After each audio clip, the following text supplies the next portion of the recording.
And we know some of our institutions don't necessarily have all the resources to compete in federal grants. And so this is a great opportunity to establish those relationships with your member of Congress, to tell them about what your needs are and to submit some of those projects that may not be millions and millions of dollars, but who can make a huge difference on your campus. This is In the Know with ACCT, the voice of community college leaders. I'm Jacob Bray. This is an episode of Need to Know, a more policy-focused offshoot of In the Know. Today, we're talking about appropriations with Carrie Warick-Smith and José Miranda. Carrie is ACCT's Vice President of Public Policy, and José is ACCT's Senior Government Relations Associate. We talk about new developments in the appropriations process and updates to programs that are of interest to community colleges. Okay. This afternoon, I am here with Carrie Warick-Smith and José Miranda from ACCT, part of our wonderful policy team, and we are talking about appropriations, and there have been some big developments recently. Carrie, do you want to just give us a quick overview of what's been happening?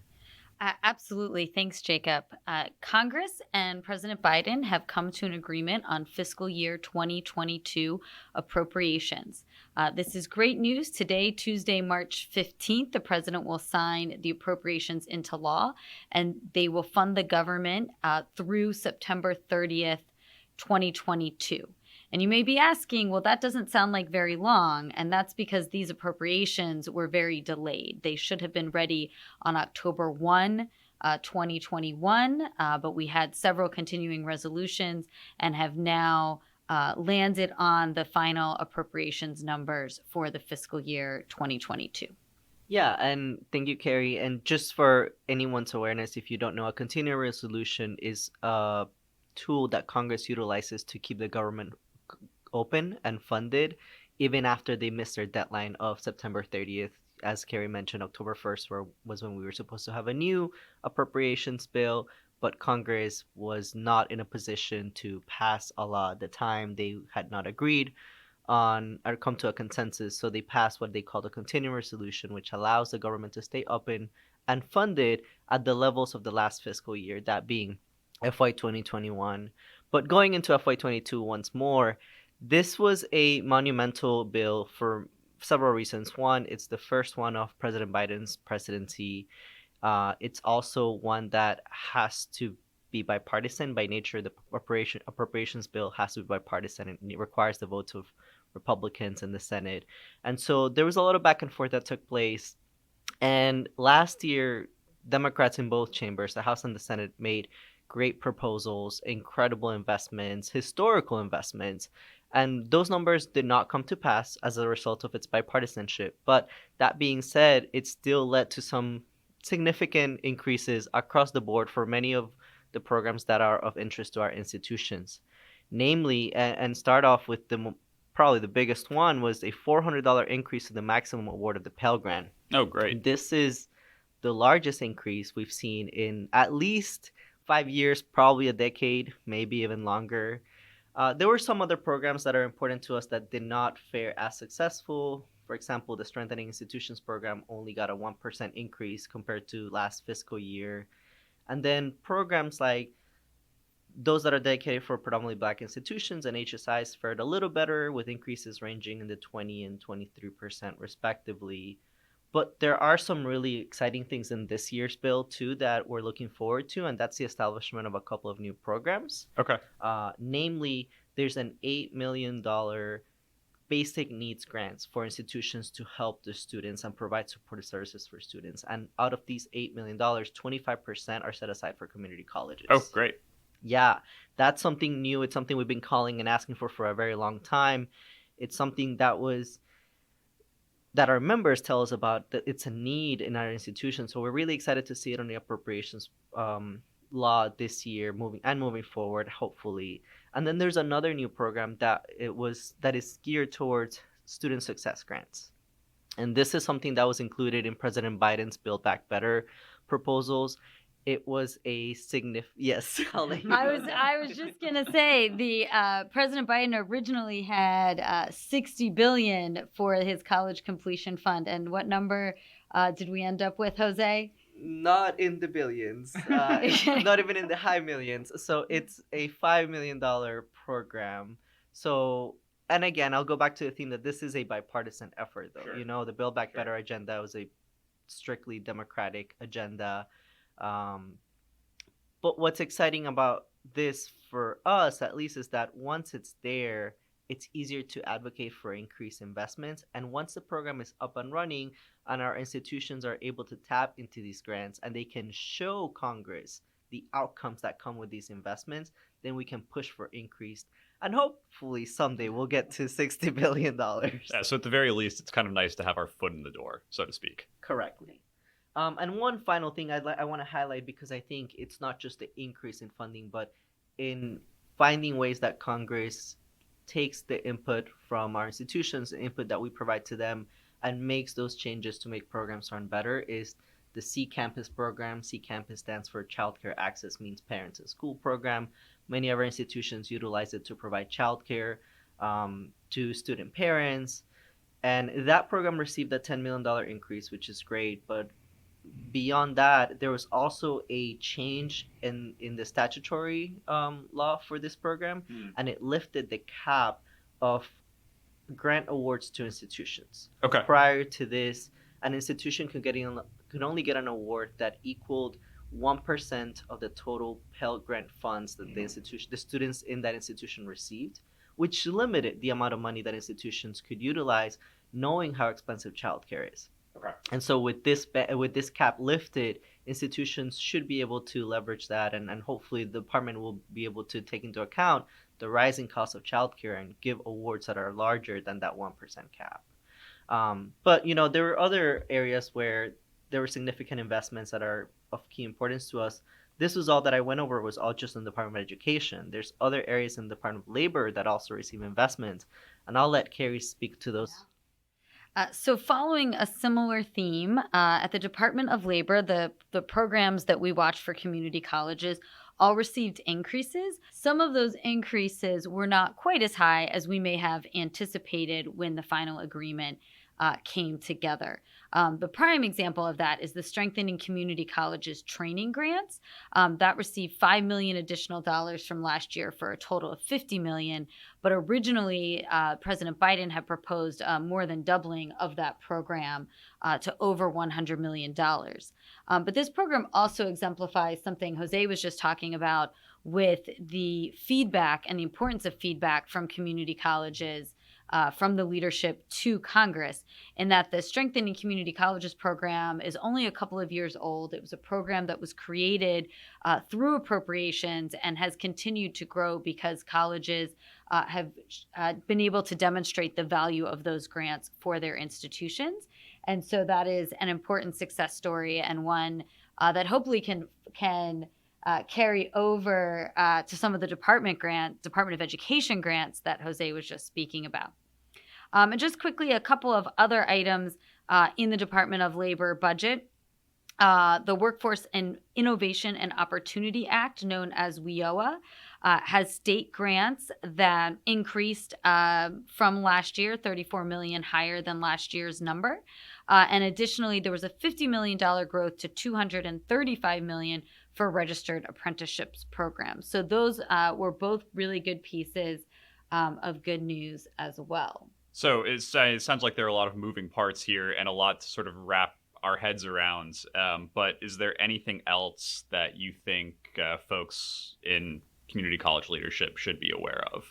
Yeah, absolutely. And so I mentioned when we started that this was a very historical law, not just because it's President Biden's first, but also because there's something called a community funding project in the House, or congressionally directed spending in the Senate, that is not the first time this occurs, but it is the first time we're seeing this in a decade, and it's the first time we're seeing them under these names.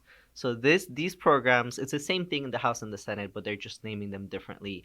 But we colloquially know them as earmarks. Okay.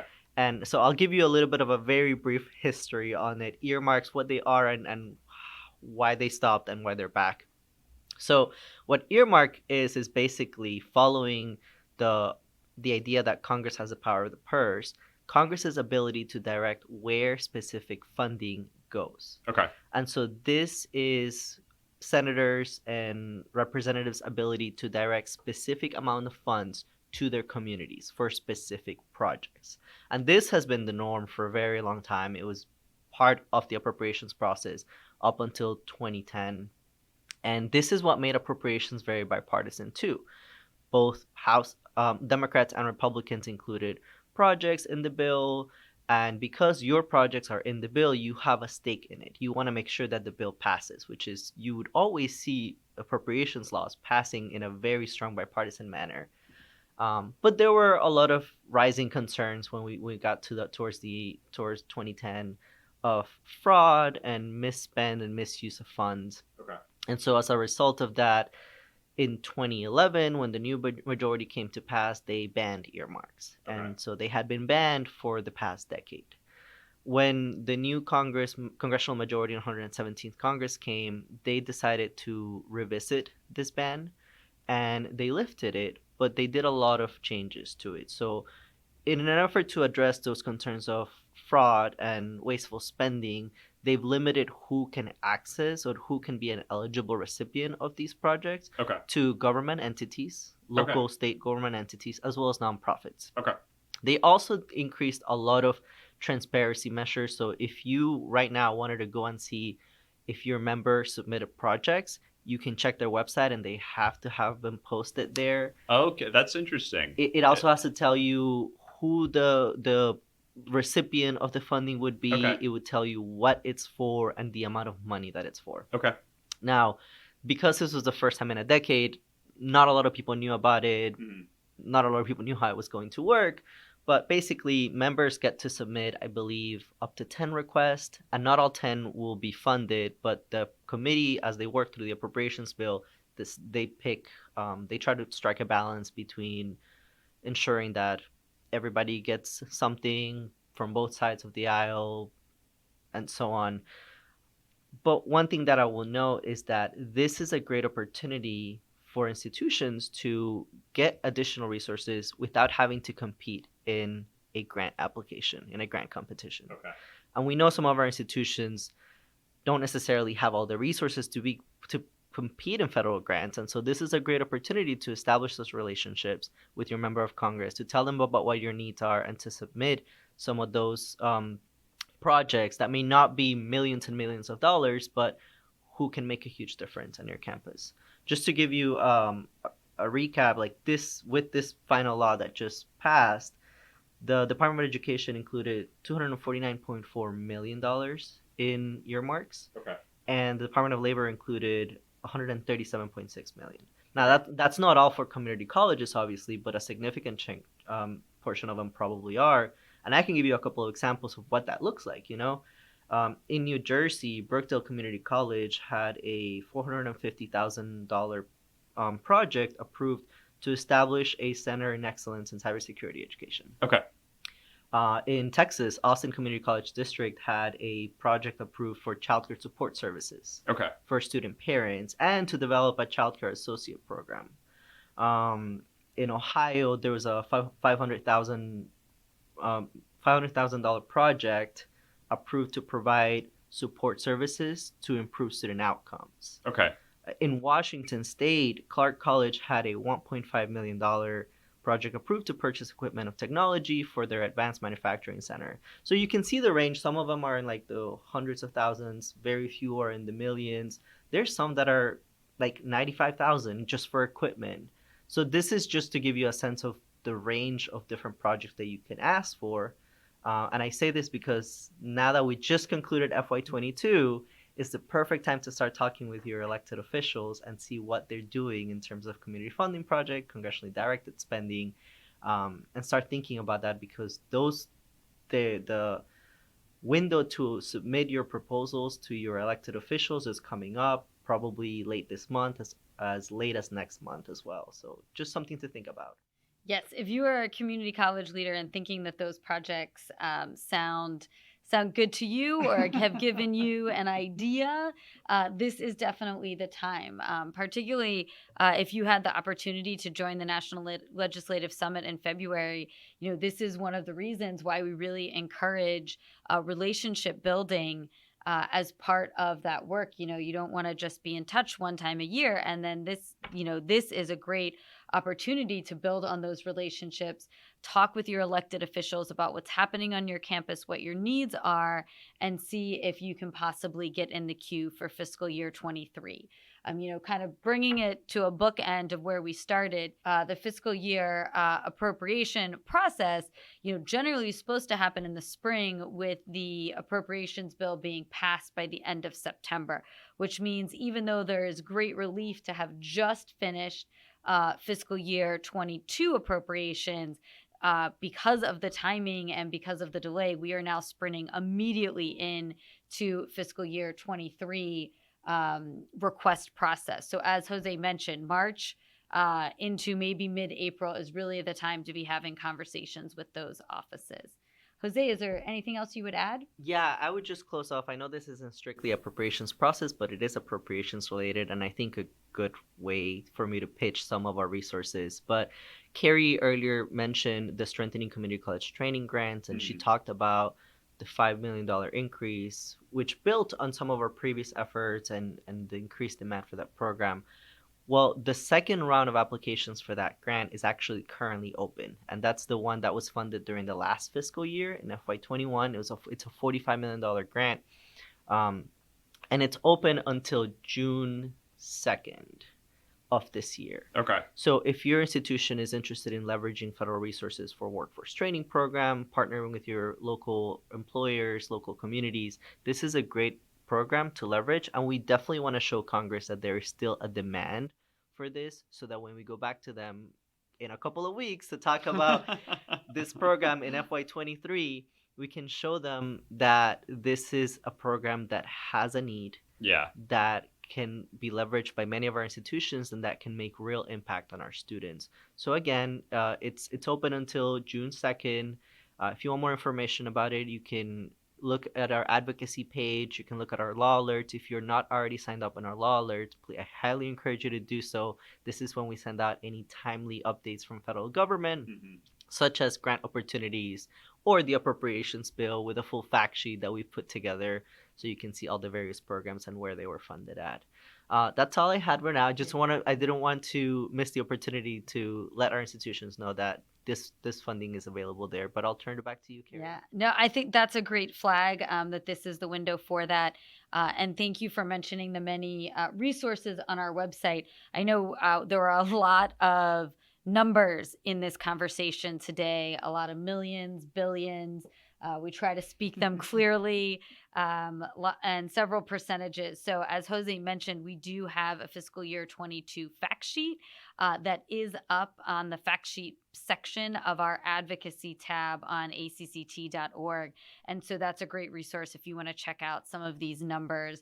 I encourage you to go there and see the specific programs. They're also, particularly in the Department of Education, the list of programs is very long. So if we didn't mention something that you're curious about today, be sure to check the fact sheet. And if it's still not there, you're always welcome to reach out at publicpolicy@acct.org. Yeah, and I'll be sure to include the resources we've discussed today as links in the description for this episode.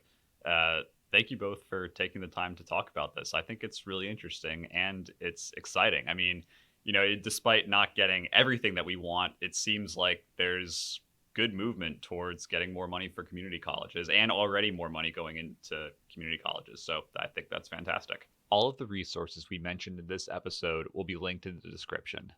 Thanks for listening. We'll see you next week.